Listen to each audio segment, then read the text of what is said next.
Hi friends, welcome to our channel learn to score Telugu.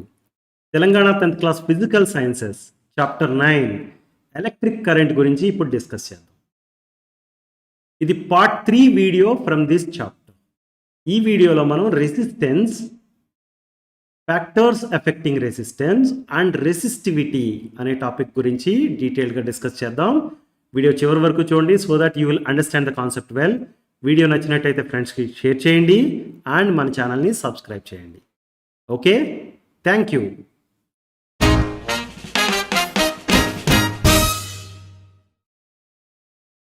ఇంతకుముందు మనం Ohm's లా గురించి discuss చేసినప్పుడు ఈ పర్టికులర్ సర్క్యూట్ని ఆల్రెడీ చూసాం, రైట్? ఈ సర్క్యూట్లో ఏముంది? ఐరన్ స్పోక్ ఉంది, రైట్? ఐరన్ స్పోక్ని కనెక్ట్ చేసాం కండక్టింగ్ వైర్కి. అయితే ఈ ఐరన్ స్పోక్కి ప్యారలల్గా మనం వోల్ట్మీటర్ని కనెక్ట్ చేసాం. అండ్ సర్క్యూట్లో ఒక బ్యాటరీ ఉంది, బ్యాటరీకి సిరీస్లో ఒక యామ్మీటర్ కనెక్ట్ చేసాం. బ్యాటరీ అనేసరికి మనకి ఇలా సింగిల్ సెల్ ఉండొచ్చు, లేకపోతే 2 సెల్స్ ఉండొచ్చు, 3 సెల్స్ ఉండొచ్చు, ఆర్ మెనీ మోర్ సెల్స్ ఉండొచ్చు, రైట్? అయితే ఈ పర్టికులర్ ఎక్స్పెరిమెంట్లో ఏం చేసాం మనం? ఫస్ట్ సింగిల్ సెల్ తీసుకుని ఈ 2 ఎండ్స్ ఆఫ్ ఐరన్ స్పోక్ మధ్య పొటెన్షియల్ డిఫరెన్స్ ఎంత ఉంది అనేది వోల్ట్మీటర్తో నోట్ చేసాం. At the same time current flow ఎంత ఉంది అనేది నోట్ చేసాం యామ్మీటర్ యూస్ చేసి, రైట్? సో 2 సెల్స్ ఉన్న బ్యాటరీని తీసుకుని 3 సెల్స్ ఉన్న బ్యాటరీని తీసుకుని అలా చేసినప్పుడు ఏమైందంటే మనకి డిఫరెంట్ వాల్యూస్ ఆఫ్ వోల్టేజ్కి correspondingly different amount of current flows గురించి తెలిసింది. దాన్ని ప్లాట్ చేస్తే మనకు ఒక గ్రాఫ్ ఇలా వచ్చింది, రైట్?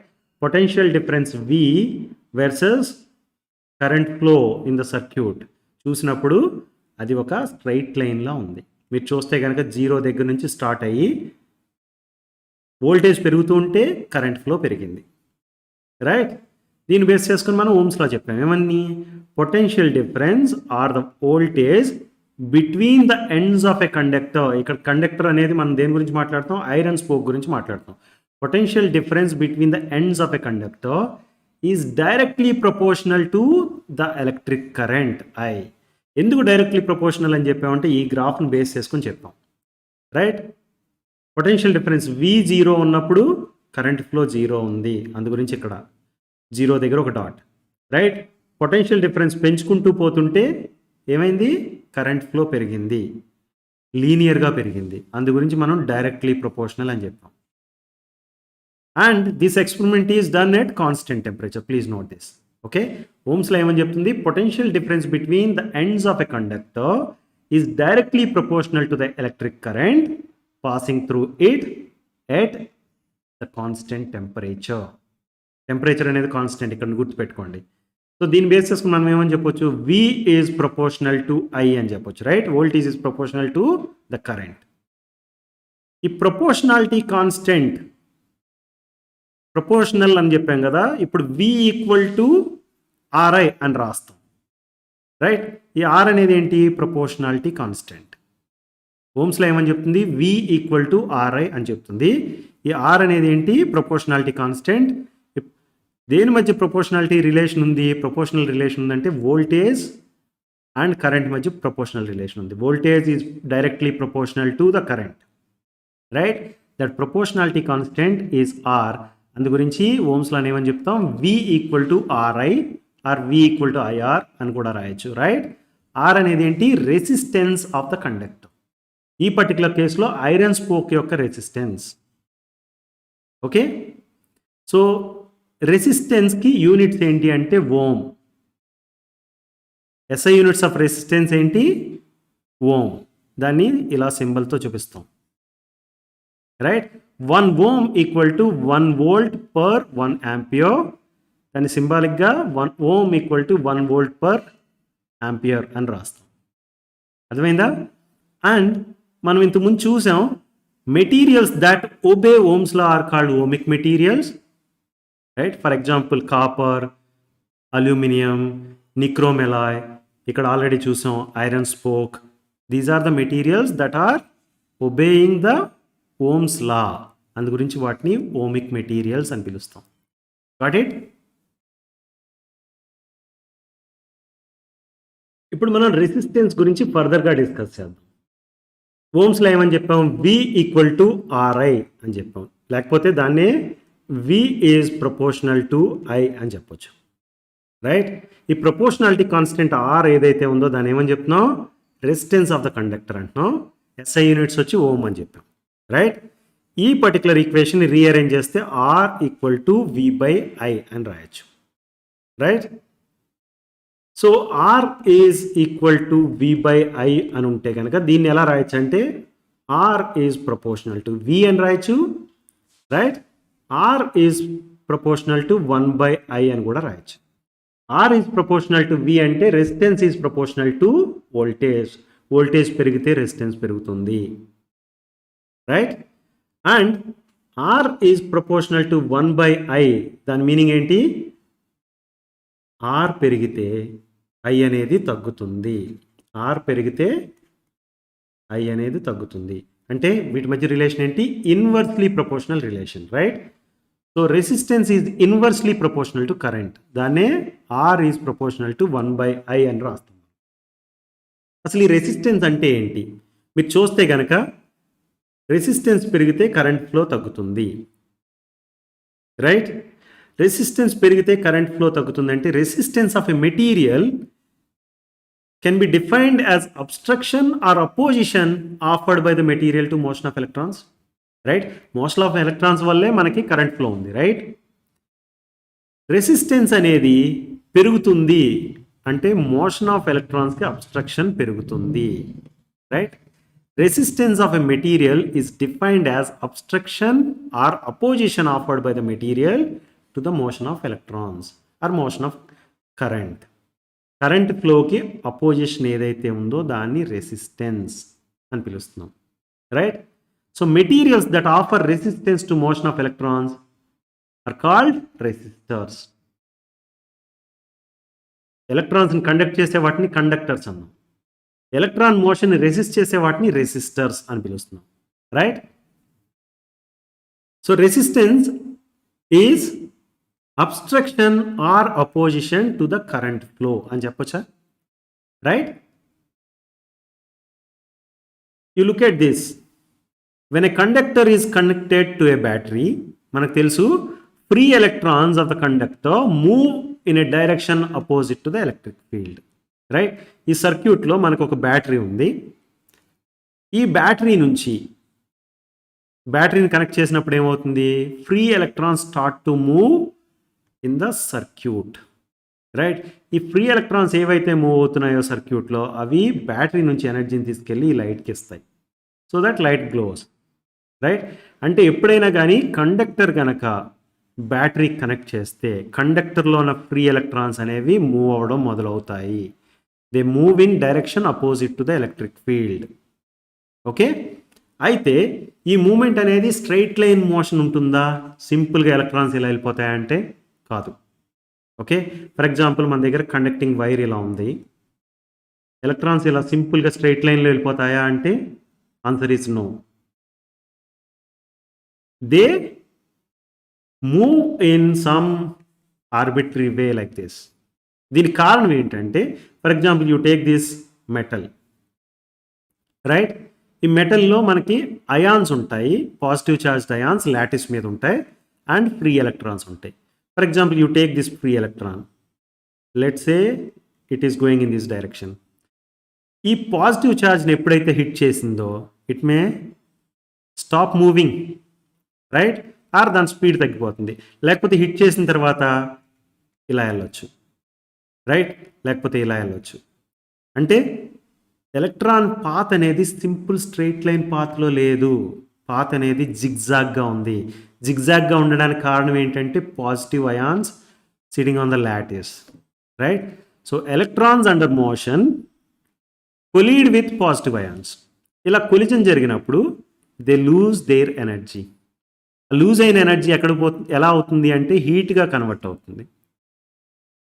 ఓకే, అందుగురించి మనకి ఎలక్ట్రిక్ వైర్స్ వర్క్ చేస్తున్న వైర్స్ని కనుక టచ్ చేస్తే కొంచెం వేడిగా ఉంటాయి. రైట్, కారణం ఏంటి, electrons and motion they collide with positive ions and they lose energy. ఆ లూజ్ అయిన ఎనర్జీ హీట్ కింద కన్వర్ట్ అయ్యి మనకి తెలుస్తుంది. ఇన్సులేటర్ ఉంటుంది, ఇన్సులేటర్ ఉన్నా కానీ కేబుల్స్ కొంచెం వేడెక్కుతాయి. రీజన్ ఏంటంటే ఇన్సులేటర్స్ కూడా హీట్ అవుతాయి కొద్దిసేపటికి, రైట్? అలా they lose energy and depending upon how much energy they last. ఎక్కువ మొత్తం ఎనర్జీ అంతా లూజ్ అయినాయి అనుకోండి, they may come to halt, otherwise they may slow down. But అలా స్లో అయినవి లేకపోతే ఆగిపోయినవి అలాగే ఉంటాయంటే నో. ఎందుకంటే ఎలక్ట్రిక్ ఫీల్డ్ అనేది ఎగ్జిస్ట్ అయి ఉంది కదా, ఎలక్ట్రిక్ ఫీల్డ్ అనేది ఏం చేస్తుంది, it forces the electrons again to move in the direction opposite to the electric field, right? అంటే electrons under motion collide with positive ions, they lose energy and may come to halt, and then they regain energy due to the electric field present in the circuit and proceed to move. So ఏమవుతుంది, zigzag మైనర్లో they keep moving. ఎప్పుడైతే straight line path కాకుండా zigzag path తీసుకుంటున్నాయో it means they are spending more time in the circuit. అంటే ఇది obstruct చేస్తుంది ఫ్లోని, smooth flow లేకుండా అబ్స్ట్రక్ట్ చేస్తుంది ఏవి, ఈ అయానిక్ పొజిషన్స్ అనేవి, right? So motion of electrons is obstructed by the lattice ions, right? అయితే ఈ లాటిస్ అయాన్స్ ఎలా అబ్స్ట్రక్ట్ చేస్తాయి, to what extent they can obstruct అనేది it depends upon nature of the material, right? For example 1 అయాన్కి 2 అయాన్కి మధ్య gap చాలా తక్కువ ఉందనుకుందాం, it may offer more resistance, right? 1 అయాన్కి ఇంకొక అయాన్కి మధ్య గ్యాప్ చాలా ఎక్కువ ఉందనుకుందాం, it may be offering, the material may be offering less resistance, right? Motion of electrons is obstructed by the lattice ions and that obstruction or the resistance depends upon nature of the material. So మనం ఏమని చెప్పొచ్చు, resistance గురించి చెప్పినప్పుడు resistance of a material is defined as obstruction or opposition offered by the material to the motion of electrons అని చెప్పాం, right? దీన్ని బట్టి మనం ఏమని చెప్పొచ్చు, more the obstruction to the motion of electrons, more is the resistance of the material. For example lattice positions బాగా దూరంగా ఉన్నాయి, so resistance may be low. Lattice positions బాగా దగ్గరగా ఉన్నాయి, resistance may be high, right? ఇది material nature మీద depend అయి ఉంటుంది. అండర్స్టూడ్? ఇప్పుడు మనం ఫ్యాక్టర్స్ ఎఫెక్టింగ్ ద రెసిస్టెన్స్ గురించి డిస్కస్ చేద్దాం. మనం ఏమని చెప్పాము, different materials have different resistance అని చెప్పాం, రైట్? రెసిస్టెన్స్ ఏంటేంటి, obstruction to the flow of current or obstruction to the motion of electrons, right? For example metals such as copper, silver have low resistance. అలా కాకుండా materials like rubber have very high resistance, right? Resistance అనేది material property, different materials have different resistance. అంతేకాకుండా temperature of the material is going to play a role. Resistance of a conductor depends upon temperature. Temperature మీద ఎలా depend అవుతుంది అంటే, మీరు చూసారనుకోండి, మనం ఏం చెప్పాం, ఫ్లో ఆఫ్ ఎలక్ట్రాన్స్ అనేవి జిగ్జాగ్ పాత్ని తీసుకుంటాయి, మోషన్ ఆఫ్ ఎలక్ట్రాన్స్ అనేవి స్ట్రైట్ లైన్ పాత్లో వెళ్ళట్లేదు, they take zigzag path. Zigzag పాత్కి కారణం ఏంటి, they interact with lattice ions. Lattice ions అనేవి మనకి మెటీరియల్లో ఉంటాయి. ఈ ఫ్రీ ఎలక్ట్రాన్స్ ఏవైతే ఉన్నాయో అవి ఈ లాటిస్ అయాన్స్ ఆర్ పాజిటివ్ అయాన్స్ని కొలీడ్ అయినప్పుడు they change the path, right? అయితే temperature, what kind of effect temperature has అంటే కనుక, మనకి ఎక్కువ టెంపరేచర్ ఉందనుకోండి, ఈ లాటిస్ అయాన్స్ కూడా వైబ్రేట్ అవుతూ ఉంటాయి, పైకి కిందకి ముందుకి వెనక్కి. అలాగా ఈ లాటిస్ అయాన్స్ అనేవి కూడా టెంపరేచర్ పెరుగుతుంటే వైబ్రేట్ అవుతుంటాయి. ఫర్ ఎగ్జాంపుల్ అవి స్టేషనరీగా ఉన్నాయనుకోండి, కదలకుండా ఉన్నాయనుకోండి, ఎలక్ట్రాన్స్ కొంత హిట్ చేసే ఛాన్స్ ఉంది. అలా కాకుండా they keep moving here and there. For example మనకి ఫుట్బాల్ కోర్ట్లో, ఓకే, గోల్ పోస్ట్లో గోల్ కీపర్ లేడు అనుకుందాం, బాల్ అనేది ఈజీగా గోల్కి వెళ్తుంది, right? For example if the goal keeper starts moving here and there, is going to obstruct more the movement of the ball, right? Exactly, that is what is happening. At high temperature the lattice ions vibrate more. Low temperature lo kuda vibrate avutuntayi, but temperature పెరిగే కొద్దీ vibration పెరుగుతుంది. Vibration పెరగడం వల్ల ఏమవుతుంది? They obstruct the flow of electrons. They obstruct more. Low టెంపరేచర్తో పోల్చుకుంటే obstruct చేసేది పెరుగుతుంది. ఎందుకంటే they also keep moving here and there, right? So at high temperature lattice ions vibrate more. For that reason the electrons scatter more. అంటే the zigzag nature అనేది ఇంకా పెరిగిపోతుంది. So high temperature వల్ల ఏమవుతుంది? Obstruction to the electron movement పెరిగిపోతుంది. It means higher the temperature, more will be the resistance. Please note this. Resistance of a conductor depends upon temperature. Higher the temperature, more will be the resistance. ఎందుకు అంటే high temperature దగ్గర ఈ ions vibrate అవుతుంటాయి. ఈ vibrate అవుతున్న ions అనేవి flow of ఎలక్ట్రాన్స్ని ఫర్దర్గా obstruct చేస్తాయి. Okay, and what are the other factors affecting the resistance అంటే temperature is one and material is one, right? Material property. Resistance అనేది మెటీరియల్తో పాటు మారిపోతుంది. సిల్వర్ లాంటి మెటల్స్ తీసుకుంటే లో రెసిస్టెన్స్ ఉంటే, అదే రబ్బర్ లాంటి మెటీరియల్ తీసుకుంటే హై రెసిస్టెన్స్ ఉంటుంది.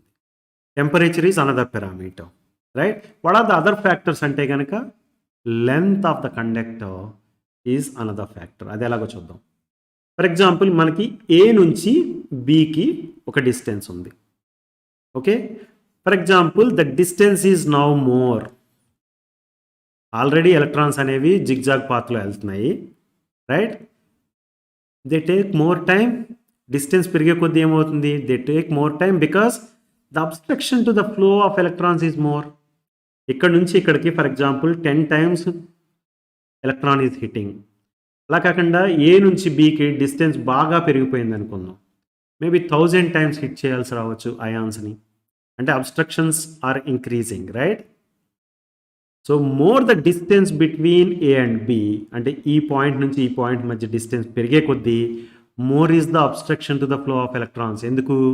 ఈ జిగ్జాగ్ పాత్లో అయాన్స్తో కొలిజన్స్ అనేవి, నెంబర్ ఆఫ్ కొలిజన్స్ అనేవి పెరిగిపోతున్నాయి కాబట్టి జిగ్జాగ్ పాత్ లెంత్ ఎక్కువైపోతుంది, రైట్? సో దీన్ని బేస్ చేసుకుని మనం ఏమని చెప్పవచ్చు? Distance between A and B అంటే length of the conductor, right? Resistance depends upon length of the conductor. Longer the wire, more is the resistance. Longer wires offer more resistance. Okay? ఇలాంటి different lens of wires తీసుకుని, for example copper wire కానీ silver wire కానీ ఇలాంటి వైర్ని different lens of wire తీసుకుని resistance measure చేయడం ద్వారా what people have said that is resistance of a conductor is proportional to its length. Length పెరుగుతూ ఉంటే resistance versus length పెరుగుతూ ఉంటే రెసిస్టెన్స్ కూడా పెరుగుతుంది అని ఒక గ్రాఫ్ డ్రా చేయడం ద్వారా they said that resistance of a conductor is proportional to the length of the conductor at a given temperature. Temperature మారకూడదు. టెంపరేచర్ మారితే రెసిస్టెన్స్లో వేరియేషన్ అనేది డిఫరెంట్గా ఉంటుంది, రైట్? ఒక పర్టికులర్ టెంపరేచర్ దగ్గర మాత్రమే ఇలా మెజర్ చేయడం ద్వారా what they said is resistance of a conductor is proportional to its length. అంటే R is proportional to L అని చెప్పారు. ఓకే, అయితే ఈ పర్టికులర్ కండక్టర్కి లెంత్ అనేది ఒక measurement, diameter or the cross sectional area అనేది another measurement, right? Radius of the wire or the diameter of the wire or the cross sectional area of the wire. ఇది thickness of the వైర్ని మనకి చెప్తుంది, right? Thickness పెరిగితే ఏమవుతుంది? Wire thickness పెరిగితే ఏమవుతుంది అంటే కనుక థిక్నెస్ పెరిగితే అయాన్స్ మధ్య ఎస్కేప్ అవ్వడానికి ఛాన్స్ ఎక్కువ దొరుకుతుంది. ఈ ఫ్రీ ఎలక్ట్రాన్ మోషన్ అనేది అబ్స్ట్రక్షన్ తగ్గుతుంది. ఏది? ఏరియా పెరిగితే. క్రాస్ సెక్షనల్ ఏరియా పెరగడం వల్ల ఏమవుతుందంటే higher the cross sectional area of the conducting wire, less is the obstruction to the flow of electrons. Okay, ఈ ఫ్లో ఆఫ్ ఎలక్ట్రాన్స్కి అబ్స్ట్రక్షన్ తగ్గిందంటే దాని మీనింగ్ ఏంటి? రెసిస్టెన్స్ అనేది తగ్గుతుంది. ఎప్పుడు? Thicker the wires they have lower resistance. The same material copper తీసుకోండి. Okay, 1 mm thickness ఉన్న వైర్ తీసుకుని 2 mm థిక్నెస్ ఉన్న వైర్ ఇలా తీసుకున్నప్పుడు థిక్నెస్ పెరుగుతూ ఉంటే రెసిస్టెన్స్ తగ్గింది. Same material copper, right, same లెంతే తీసుకుందాం and at the same temperature measure చేస్తున్నాం అనుకుందాం. రెసిస్టెన్స్ అనేది తగ్గింది ఎప్పుడు? క్రాస్ సెక్షనల్ ఏరియా పెరిగితే. Thicker the wires have lower resistance. ఇది కూడా ఎక్స్పెరిమెంటల్గా people have measured it, right. So దీన్ని ఏమని చెప్పొచ్చు మనం? Resistance of a conductor is inversely proportional to its cross sectional area. అంటే ఏరియా పెరిగితే రెసిస్టెన్స్ తగ్గింది, ఏరియా తగ్గితే రెసిస్టెన్స్ పెరిగింది. This is what they learned. Experiments చేయడం ద్వారా తెలుసుకున్నారు. R is proportional to 1/A. ఈ రెండు రిలేషన్స్ చూడండి. R is proportional to L and R is proportional to 1/A. ఒక పర్టికులర్ టెంపరేచర్ దగ్గర తీసుకున్నప్పుడు మనం ఏం చెప్పొచ్చు అంటే R is proportional to L/A అని కూడా రాయొచ్చు. Okay, L is length of the conductor, A is cross sectional area of the conductor. At given temperature మారకూడదు, అప్పుడు R is proportional to L/A. ఇప్పుడు దీన్ని ఆర్ ఈక్వల్ టు ρL/A అని రాయొచ్చు. ఈ రో అనేది ఏంటి? Proportionality constant. Resistance R equal to rho times L/A. ఈ రో అనేది ఏంటి? Proportionality constant, right. ఈ ప్రపోర్షనాలిటీ కాన్స్టెంట్ మనం ఏమని పిలుస్తాం అంటే స్పెసిఫిక్ రెసిస్టెన్స్ ఆర్ రెసిస్టివిటీ అని పిలుస్తాం. ఏమని పిలుస్తున్నాం? ఈ ప్రపోర్షనాలిటీ కాన్స్టెంట్ని రెసిస్టివిటీ అని పిలుస్తున్నాం. ఓకే,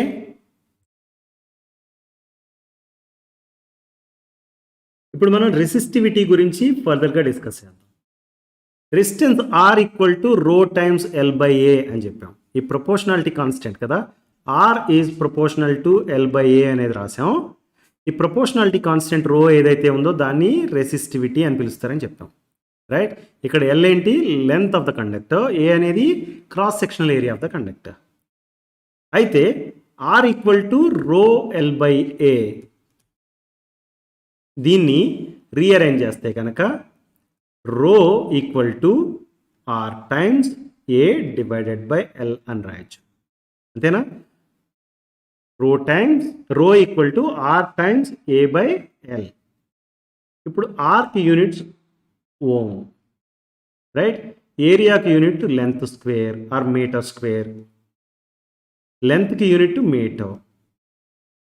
ఈ మీటర్ స్క్వేర్లో స్క్వేర్ క్యాన్సిల్ చేస్తే మనకి ఏమొచ్చింది? రోకి యూనిట్ ఓం మీటర్ అని వచ్చింది, right. SI units of resistivity is ohm meter. Okay, resistivity అనేది it is a material property, right. Resistivity is a material property. It quantifies how strongly a material opposes the flow of electric current. Electron ఫ్లోకి ఎంత స్ట్రాంగ్గా oppose చేస్తుంది ఒక material అనేది resistivity అనేది parameter చెప్తుంది. Higher the resistivity, higher is the opposition, అంతేనా? అంటే రెసిస్టివిటీ చాలా తక్కువ ఉన్న మెటీరియల్స్ బాగా కండక్ట్ చేస్తాయి, రెసిస్టివిటీ ఎక్కువ ఉన్న మెటీరియల్స్ ఎలక్ట్రిక్ కరెంట్ని కండక్ట్ చేయవు, రైట్. సో మీరు చూస్తే కనుక రో అనేది it's a material property. It does not depend upon size and shape of the conductor. For example కాపర్కి రెసిస్టివిటీ అనేది ఒక పర్టికులర్ వాల్యూ ఒక టెంపరేచర్ దగ్గర, ఓకే, 20 degrees సెంటీగ్రేడ్ దగ్గర, ఆ రూమ్ టెంపరేచర్ దగ్గర రెసిస్టివిటీ ఆఫ్ కాపర్ అనేది ఒక నెంబర్, ఒక వాల్యూ ఓమ్ మీటర్స్లో ఉంటుంది, right. It has nothing to do with weather copper wire అనేది 1 mm థిక్ ఉందా, 2 mm థిక్ ఉందా, అండ్ కాపర్ వైర్ అనేది సిలిండ్రికల్ వైర్లా ఉందా, లేకపోతే రెక్టాంగిల్ షేప్లో ఉందా. ఈ షేప్ మీద కానీ సైజ్ మీద కానీ డిపెండ్ అవ్వదు రెసిస్టివిటీ అనేది, ఓకే. రెసిస్టెన్స్ అనేది length of the conductor and cross sectional area మీద డిపెండ్ అయింది, రైట్. కానీ రెసిస్టివిటీ అనేది only material property and it is a function of temperature. Temperature మారితే రెసిస్టివిటీ మారుతుంది, అంతేగాని సైజ్ మారినా షేప్ మారినా దీని వాల్యూ మారదు, right. It depends on the material and the temperature, that's it. So resistivity అనేది it increases with temperature. Obstruction to flow of electrons అనేది టెంపరేచర్తో పెరుగుతుంది. కారణం ఈ ఫిక్స్డ్ పొజిషన్లో ఉండాల్సిన అయాన్స్ అనేవి వైబ్రేట్ అవుతాయి, టెంపరేచర్ పెరిగే కొద్దీ వైబ్రేషన్ పెరుగుతుంది, and that's how they obstruct the flow of electrons or the flow of current, right. So resistivity increases with temperature. Resistivity అనేది material property, right. It defines how strongly a material opposes the flow of current. అదే మనం good conductors తీసుకున్నాం అనుకుందాం, for example copper కానీ silver కానీ, they have very low resistivity. అదే insulators తీసుకున్నాం అనుకుందాం, అంటే రబ్బర్, గ్లాస్ ఇలాంటివి, they have very high resistivity, right. మనకి కేబుల్ చూస్తే కనుక కాపర్ వైర్ ఉంటుంది, దాని చుట్టూ సమ్ పివిసి లాంటి కోటింగ్ ఉంటుంది. రీజన్ ఏంటి? దాట్ ఇన్సులేట్స్. కరెంట్ షాక్ తగలకుండా మనకి ఇన్సులేటర్ అనేది హెల్ప్ చేస్తుంది, రైట్. స్విచ్ బోర్డ్లో స్విచెస్ చూసారు మీరు, they are also insulating materials, right. Good conductors copper, silver ఇలాంటివి they have low resistance and low resistivity. For that reason they are good at conducting electricity. అదే insulators అనేవి they are bad conductors of electricity, right. ఎందుకు? Because they have high resistivity. మనకి text బుక్లో ఇచ్చారు, మీరు చూస్తే కనుక silver resistivity, copper resistivity 10⁻⁸ ohm meters. అదే మనం రబ్బర్ తీసుకున్నాం అనుకోండి 10⁻13 ఓమ్ మీటర్స్. అంటే దీనికి రెసిస్టివిటీలో ఎంత చేంజ్ ఉందో చూడండి. సిల్వర్, కాపర్ వీటికి రబ్బర్కి చూస్తే కనుక ఎంత డిఫరెన్స్ ఉంది. డ్రింకింగ్ వాటర్ తీసుకున్నాం అనుకోండి, దానికి ఎంత ఉంది. Water can conduct some amount of current, right. అందుకే మనకు షాక్ తగులుతుంది, వెట్ హ్యాండ్స్ ఇలా ఉంటాయి. అదే రబ్బర్ అనుకోండి, రబ్బర్ గ్లోవ్స్ వేసుకుంటే కనుక మీరు డైరెక్ట్గా కాపర్ వైర్, రన్నింగ్ కరెంట్ ఉన్న కాపర్ వైర్ని పట్టుకున్నా కానీ షాక్ తగలదు. కారణం ఏంటి? It has very high resistivity, 10⁻13 ఆర్డర్లో ఉంది ఓమ్ మీటర్. అదే సిల్వర్, కాపర్ ఇలాంటివి చూస్తే 10⁻−8 ఆర్డర్లో ఉంది. అర్థమైందా? సో రెసిస్టివిటీ ఆఫ్ మెటీరియల్ అనేది చాలా ఇంపార్టెంట్. దాని అప్లికేషన్ అనేది రెసిస్టివిటీ ఆఫ్ మెటీరియల్ మీద డిపెండ్ అవుతుంది. మనకి కరెంట్ ఫ్లో అవ్వాలి అంటే కాపర్ ఇలాంటివి తీసుకుంటాం, రైట్. ఇన్సులేట్ చేయాలి, కరెంట్ ఫ్లో మనకు వద్దు అనుకుంటే కనుక రబ్బర్ లాంటి మెటీరియల్ తీసుకుంటాం. అలా కాకుండా నిక్రోమ్ ఇలాంటివి ఏంటంటే హీట్ చేయడం కోసం తీసుకుంటారు. They offer decent amount of resistance, at the same time they conduct the electricity. అందువల్ల ఏమవుతుంది, ఈ నిక్రోమ్ ఇలాంటివి మనం వాటర్ హీటర్స్ ఇలాంటి వాటిలో వాడతాం, okay. And another thing is addition of impurities to conducting material increases resistivity.